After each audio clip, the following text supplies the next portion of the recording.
बिस्मिल्लाहिर्रहमानिर्रहीम। अस्सलाम वालेकुम नाज़रीन। सदीक जान साहब हमारे साथ मौजूद हैं। मामलात कई सारे हैं। एक तो अमेरिका से होने वाले जो ट्वीट्स हैं उसका टेम्परेचर पाकिस्तान में कैसा महसूस किया जा रहा है, इस हवाले से ही बात करेंगे। पाकिस्तान तहरीक इंसाफ उसने भी कुछ सरप्राइजेस नए तैयार कर रखे हैं, उन सरप्राइजेस के हवाले से भी बात करेंगे। और साथ ही साथ मुज़ाकरात के हवाले से जो इमरान खान साहब ने कहा, जो स्टेटमेंट सामने आया कि अतवार के रोज़ तक अगर पेशरफ्त नहीं होती तो फिर जो सिविल नाफरमानी का मामला है या रेमिटेंसेस का मामला है, उसके ऊपर जो है पाकिस्तान तहरीक इंसाफ अपने माजी में किए गए ऐलान के तहत अमल दरामद जो है वो शुरू कर देगी। जब ये सब सारी चीज़ें ख़ासतौर पे ये स्टेटमेंट सामने आया तो कुछ ही देर बाद पता ये चला कि 190 मिलियन पाउंड्स केस जो है उसका फैसला महफूज हो चुका है, जो कि पीर के रोज़ सुनाया जाएगा। सदीक जान साहब, सबसे पहले तो अमेरिका से होने वाले ट्वीट्स, वो टेम्परेचर पाकिस्तान में क्या है? एक दो लोगों ने मैंने देखा लिखा हुआ था एब्सोल्युटली नॉट। देखिए, बात यह है कि उस पर मैं बात करता हूँ कि मामलात किस तरफ जा रहे हैं। एक रिचर्ड के ट्वीट के बाद एक बहुत बड़ी पेशरफ्त हुई है, जब आज सुबह अचानक स्पीकर अयाज सादिक साहब का एक वीडियो पैगाम आ गया, जिसमें स्पीकर अयाज सादिक साहब कहते हैं कि जी मैंने कल ऐवान की कार्रवाई देखी है। मैं खुद तो वहाँ कहते नहीं था, लेकिन उन्होंने बहुत एहतराम से नाम लिया शेर अफजल मरवत साहब का, बहुत एहतराम से, बहुत उनको प्यार आ रहा था शेर अफजल मरवत साहब कि जैसे मरवत साहब ने बात की है और बड़ा ये वो राना सनौला ने और ख्वाजा आसिफ ने, तो स्पीकर का दफ्तर हाजिर है, 24 घंटे हाजिर है, खुला है, चाहे वो हुकूमती बेंचेस पे मौजूद MNAs हैं या अपोजिशन के MNAs हैं, सब मेरे लिए बराबर हैं। और इस तरह की उन्होंने झूठी बात की, मैं सीधा कहूँगा झूठी बात की, झूठ बोला उन्होंने, गलत बयानी की। इसलिए कि ये वही स्पीकर है जिसके 8 फरवरी के बाद से अब तक दर्जनों MNAs के साथ जो बर्बरियत हुई है, जो यजीदियत हुई है, जो फस्तायत हुई है, उसके ऊपर इसने कुछ नहीं किया। जिस तरह से अवैस जखड़ को, शाह आहद को और इन लोगों को गिरफ़्तार किया गया था, शेख वकास अकरम साहब वगैरह पार्लियामेंट के अंदर से, और जो कुछ उनके साथ किया गया उसके ऊपर क्या कर लिया अयाज सादिक ने। और फिर जो हाजी इम्तियाज़ साहब के साथ हुआ है, जो फयाज हुसैन छजड़ा के बेटे के साथ हुआ है, जो ख्वाजा शराज का वो वहाँ पे जो छापे वगैरह वो चीज़ें हुई हैं। फिर इसी तरह से जो और बहुत से MNAs हैं, यानी अभी हमारे जहन में नहीं आ रहा कि किस किस के साथ, यानी अब इतनी डेवलपमेंट्स हो जाती हैं कि आपके जहन में नहीं रहता कि किस किस MNA के साथ क्या हुआ है। लेकिन सादुल्लाह बलोच के साथ जो कुछ होता रहा, और ख़ास तौर पे सबसे ज़्यादा जो है वो हाजी इम्तियाज़ साहब के साथ हुआ है। और हाजी इम्तियाज़ साहब की फैमिली के साथ जो कुछ हुआ, उनकी वालदा बुजुर्ग हैं, बीमार हैं, जो कुछ होता रहा, क्या कर लिया स्पीकर ने, जो आज ये कर, ये मैं इस पैगाम को जोड़ता हूँ अमेरिका से आने वाले ट्वीट के साथ। देखें, आपके प्रोग्राम में मुसलसल ये मैं अर्ज़ कर रहा हूँ, जब भी आपसे बात होती है, हमारे जो रेगुलर देखने वाले हैं वो इस बात जानते हैं कि मैं ये कह रहा हूँ कि एक तो ये मुज़ाकरात सिर्फ आंखों का धोखा है, फिल वक्त कुछ नहीं निकलना इनसे। लेकिन ये कहानी चलाई जाएगी, ये कहानी चलाई जाएगी। कहानी इसलिए चलाई जाएगी कि अगर 20 जनवरी को जब ट्रंप आते हैं और उसके बाद दबाव बढ़ता है और खान साहब को छोड़ना पड़ जाता है, तो फिर इन्हीं मुज़ाकराती टीमों को क्रेडिट दिया जाएगा। ये थोड़ी बताएंगे हम कि बैरूनी जो आका हैं, जिनको ख्वाजा आसिफ कहते हैं कि उनके पास वेंटिलेटर है और वो हमारे बाप हैं, ठीक है, और वो वेंटिलेटर बंद करें तो हम मर जाएंगे भाई से कौम, तो ये ना कहें कि हमने उनके कहने पे किया है। हम फिर ये कहेंगे कि वो देखें जी बड़ी सिंसियर एक एफर्ट हो रही थी, PTI भी मुज़ाकरात करना चाहती थी, ये भी, और PTI की तरफ से जो क्रेडिट दिया जाएगा वो उन्हीं लोगों को दिया जाएगा जिनके अभी से नाम आना शुरू हो गए हैं, शेर अफजल मरवत साहब और अली मोहम्मद खान साहब और इन लोगों, अली मीन गंडापुर साहब और इन लोगों को क्रेडिट दिया जाएगा। और उधर से जो है वो साथ ही फैसल वाटर साहब और इन लोगों को क्रेडिट दिया जाएगा, तो मोहसिन नकवी को क्रेडिट दिया जाएगा, ताकि कहानी ये बनाई जाएगी कि हमने अपने घर में बैठ के ये फैसला कर लिया। तो ये इस तरह से है। लेकिन मैंने आपको कल ही कह दिया था, कल ही मैंने आपको कह दिया था कि एसएच चौधरी साहब, इस ट्वीट के आने से पहले तो इसमें कुछ भी नहीं था इन मुज़ाकरात में, लेकिन अब इसमें संजीदगी नज़र आएगी। ठीक है, हम वो तो नहीं करते कि हम अपनी क्लिप चलाएं, लेकिन जो जिन्होंने कल वो हमारा प्रोग्राम देखा होगा वो इस बात, और कल हमने बल्कि आइडेंटिफाई किया था कि राना सनाउल्लाह और ख्वाजा आसिफ दोनों की जानब से शेर अफजल मरवत साहब की तारीफ़ हुई। ठीक है, और मतलब बड़ी बात है ना कि हुसैन हक्कानी साहब शिबली फराज साहब की तारीफ़ कर रहे हैं, अयाज सादिक शिबली फराज साहब की तारीफ़ कर रहे हैं, ख्वाजा आसिफ साहब शेर अफजल मरवत साहब की तारीफ़ कर रहे हैं। ये कोई छोटी बात तो नहीं है, ये अकल वालों के लिए इसमें निशानी है, मज़ेदार। तो अब इसमें यह हुआ कि मैंने कल जब आपको कहा था कि अब इसमें संजीदगी होगी, तो अब आप देख लें कि अयाज सादिक का उसके बाद बयान भी आ गया है, और हुकूमत की तरफ से इशारे मिल रहे हैं कि शायद कोई कमेटी भी, हुकूमत जो है वो अगले कोई 48 से 72 घंटों में कोई ना कोई कमेटी भी अनाउंस कर दे कि हमारी तरफ से कमेटी होगी। हाँ, लेकिन पैरेलल देखें ना, अडयाला जेल में जो वहाँ से पैगाम आता है इमरान खान साहब का, जो फैसल चौधरी साहब ने आके बताया कि इमरान खान कहते हैं इतवार के रोज़ तक अगर कुछ चीज़ हो जाती है तो ठीक है, अदरवाइज़ हम सिविल नाफरमानी और बाकी जो उन्होंने ऐलानात कर रखे हैं। तो हुकूमत अब इतवार के रोज़ जाके कर रही हो ये काम, मुलाकातें हों ना, फिर कहेंगे लो जी इमरान खान हमने देखे मुज़ाकराती कमेटी बना दी थी और खान साहब जो हैं उन्होंने फिर ऐलान कर दिया। तो ये चीज़ें भी तो एक्सपेक्ट की जा सकती हैं। देखें, अब इसमें यह है कि जो इतवार की बात हुई है ना, मेरी बात हुई फैसल चौधरी साहब के साथ, लेकिन मेरा ख्याल है कि इतवार से मुराद नेक्स्ट इतवार है, ये कमिंग इतवार नहीं है, मेरा ख्याल है। ठीक है, क्योंकि वो पहले की बात थी ना कि दिसंबर के एंड तक का टाइम दे दिया है, 1 जनवरी से ये है कि मतलब ये मुहिम का आगाज़ होगा सिविल नाफरमानी वाली का। 22 दिसंबर बनता है वो दिन। नहीं, ये वाली नहीं जी, मैं नेक्स्ट इतवार मैं ये कह रहा हूँ कि ये वाला इतवार जो है 22 दिसंबर यानी मेरी असेसमेंट, 23 को फैसला भी आना। मेरी असेसमेंट है कि ये नेक्स्ट का शायद हो, मेरी असेसमेंट है। बहरहाल वो फैसल चौधरी साहब का आ जाएगा। देखिए, ये एक तो ये है कि पीटीआई के अंदर भी जो चाबी वाले खिलौने हैं ना, वो खुद हुकूमत को कह रहे हैं कि ओ यार कुछ भी ना करो, लेकिन मुज़ाकरात खेलना तो शुरू करो ना। खान हमें सख्ती करता है कि ये कंपेन करो, ये करो, वो करो। तुम लोग अगर मुज़ाकरात की ड्रामे शुरू करोगे तो हम खान को क्या कहेंगे, वो खान साहब बड़े सीरियस, बड़ी हुकूमत डरी बैठी थी, बड़ी खौफ ज़्यादा है, ये वो ठीक जा रहे हैं, ताकि हम खान को थोड़ा सा डॉज कर सकें और खान को गोली करा सकें। लेकिन मेरा नहीं ख्याल कि ये करा सकेंगे। चाबी वाले खिलौने जो हुकूमत के साथ मिलकर खेल रहे हैं ना इमरान खान, ये चाबी वाले खिलौने जो पीटीआई के अंदर चाहते हैं ना कि मुज़ाकरात शुरू हों और 2 महीने मुज़ाकरात चल जाएँ, ये गेम नहीं होगी। अगला भी जो इमरान खान है ना, उसको जो बेवकूफ़ समझते हैं खुद बेवकूफ़। वैसे भी 2 महीने गुजर गए तो फिर ये प्रेशर, ये चीज़ें, और ठीक है, मेरा ख्याल है कि इमरान खान ज़्यादा टाइम नहीं देगा। अगर ये कहेंगे भी सही इमरान खान को कि मुज़ाकरात शुरू हो गए, तो इमरान खान का ठीक है तुम्हारे पास हफ्ता है, 10 दिन है, 15 दिन है, कंक्लूड करें। मिसाल के तौर पर अगर वो 1 जनवरी को शुरू करना चाहेंगे, वो कहेंगे चलो 10 दिन और ले लो।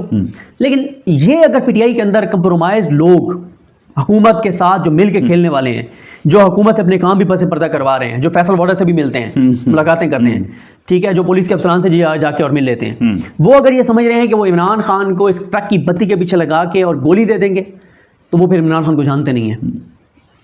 ठीक है, जिस इमरान खान ने पूरे निज़ाम को लिटा दिया है, जिस इमरान खान ने सब मिले हुए हैं और उस अकेले ने जिनको शिकस्त दे दिया है, उस इमरान खान को चाबी वाले खिलौने जिनको जुम्मा 8 दिन हुए सियासत में, ये उसको इमरान खान को, और इमरान खान ने वाज़ेह तौर पे कहा है कि जो नहीं कर सकता वो छोड़ जाए। और उसके अलावा जिनको वोट इमरान खान के नाम पे मिला है, वो समझते हैं कि वो इमरान खान को धोखा देंगे, तो वो खुद अपने आप को धोखा दे रहे हैं। ये ड्रामे, ये फ्रॉड, ये अदाकारी, ये फनकारी, ये चालाकियाँ नहीं चलेंगी। अब आ जाए इस बात पर कि कुछ और चीज़ें भी हुई हैं और हो रही हैं। देखिए, इस वक्त जो है ना रिचर्ड ग्रीनल के ट्वीट का मामला बहुत संजीदा हुआ है इनके लिए। उसके बहुत सारे पहलू हैं।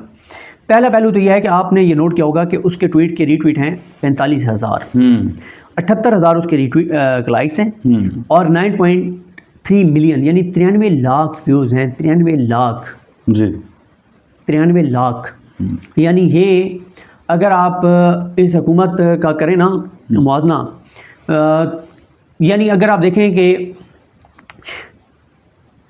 अप्रैल 2022 में इमरान खान की हुकूमत गई थी, अप्रैल 2022 से लेके आज तक 2.5-3 साल जो हैं, इसमें कुल मिला के शहबाज शरीफ, नवाज शरीफ, मरियम नवाज, शरीफ ख़ानदान के जितने लोग हैं, इन सारों के मीडिया टॉक्स, इनकी तकारीर, इनकी प्रेस कॉन्फ्रेंसेस, इनका बयानात के कुल व्यूज़ मिला लेना तो वो 93 लाख नहीं होंगे। वो 93 लाख नहीं होंगे। मेरे पास तुम हो जो खलील रहमान कमर साहब का ड्रामा था, उसकी जो आखिरी किस्त थी ना, उसके भी मेरे ख्याल व्यूज़ 5-6 करोड़ पे हैं, 5-6 करोड़ रुपए कह रहा हूँ, 5-6 करोड़ व्यूज़ हैं। यानी इस हुकूमत के 3 साल की प्रेस कॉन्फ्रेंसेस सारे कुछ से ज़्यादा मेरे पास तुम हो की जो आखिरी किस्त थी उसके व्यूज़ ज़्यादा थे, लोगों ने उसको ज़्यादा देखा है। या इनसे ज़्यादा तो पॉपुलर बेबी बाजी की बहुएँ जो हैं वो हैं, आपको नहीं पता होगा, आपकी बेगम को पता होगा, बेबी बाजी की बहू एक ड्रामा है, ठीक है, ख़त्म हो गया, ठीक है, उसके भी मेरे ख्याल कोई आखिरी किस्त के कोई अच्छे खासे व्यूज़ हैं। तो इनसे ज़्यादा तो ये ड्रामे ज़्यादा देखे 9.3 मिलियन, 93 लाख, ये बहुत ज़्यादा व्यूज़ हैं, ये बहुत ज़्यादा व्यूज़ हैं। मैं आपको एक बात बता देता हूँ कि जब इमरान खान की हुकूमत गिराई गई, रिजीम चेंज हुआ, तो एक ट्विटर ट्रेंड बनाया था पीटीआई ने, इंपोर्टेड हुकूमत नामज़ूद। कई दिन तक वो टॉप ट्रेंड रहा था। शहबाज शरीफ साहब ने एक अहम इजलास बुलाया, एक बड़ा हाई प्रोफाइल इजलास हुआ और उस इजलास में ना कुछ एक्सपर्ट्स को बुलाया गया और उन एक्सपर्ट्स को बुलाया गया और वो एक्सपर्ट्स के साथ जैसी मीटिंग शुरू हुई तो शहबाज शरीफ ने जैसे उनका मखसूस स्टाइल है कहा कि ये बताओ ये ट्रेंड कैसे नीचे जाएगा, ये ट्रेंड कैसे ख़त्म होगा, ये बताओ।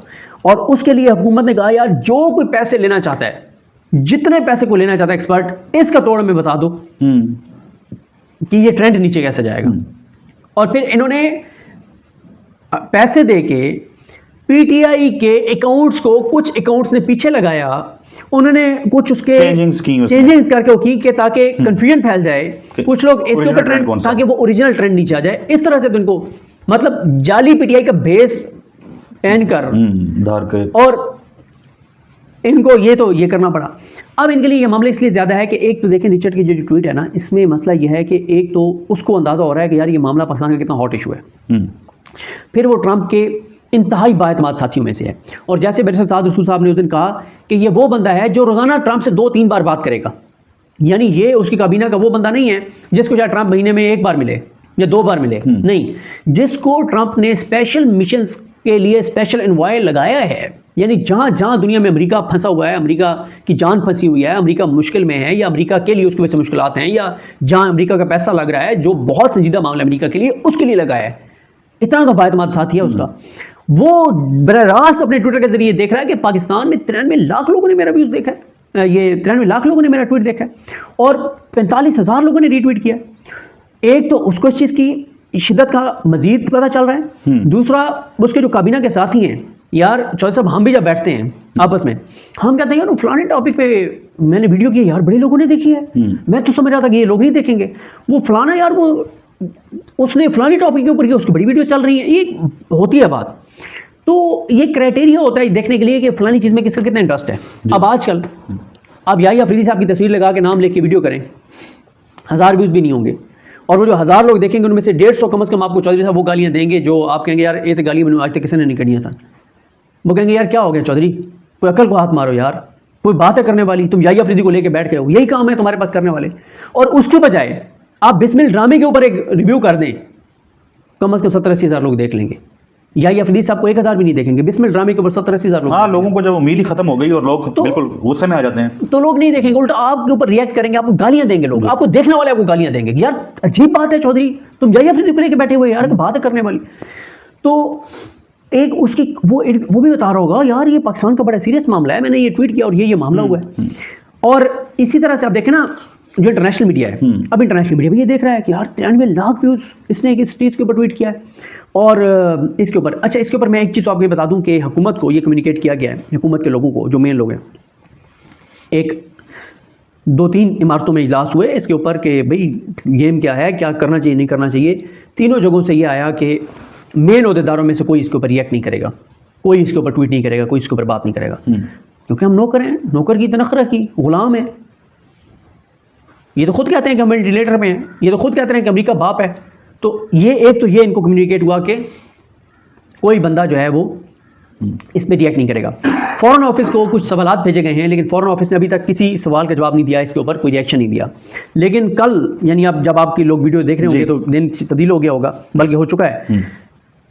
हर जुमेरात को फॉरेन ऑफिस की ब्रीफिंग होती है, तो उसके लिए भी कहीं पे इजलास हुआ है कि अगर ब्रीफिंग में सवाल होगा तो रिएक्शन क्या होगा, क्या रद्द-ए-अमल देना चाहिए, तो वो बड़ा इंपॉर्टेंट होगा रद्द-ए-अमल, मतलब फॉरेन ऑफिस की तरफ से। और वो भी यही होगा कि क्योंकि एक सवाल हुआ है तो ये सारी चीज़ें हैं। अब परेशानी तो है, ऐसा नहीं है कि परेशानी नहीं है, परेशानी है। और इसीलिए आप देखें ना कि किसी की इतनी ज़रूरत नहीं है, ये लोग यहाँ पे जो निहत्ते लोगों के ख़िलाफ़ अता ताड़ आ जाता है, चीख के प्रेस कॉन्फ्रेंस करता है, मोहसिन नकवी आगे धमकियाँ देता है, और वो फिर पूरी भी होती हैं कि 5 मिनट में ये सारी जगह खाली होगी। और बाकी भी तलाल चौधरी वगैरह और ये सारे, तो आ जाता ना कोई इस पर प्रेस कॉन्फ्रेंस करने, कोई दे देता ना जवाब, नहीं दिया। कहाँ पे टांग रही हैं, खौफ है, मामला सीरियस है। दूसरी बात यह है कि पीटीआई इनके साथ ना ज़बरदस्त काम करने जा रही है।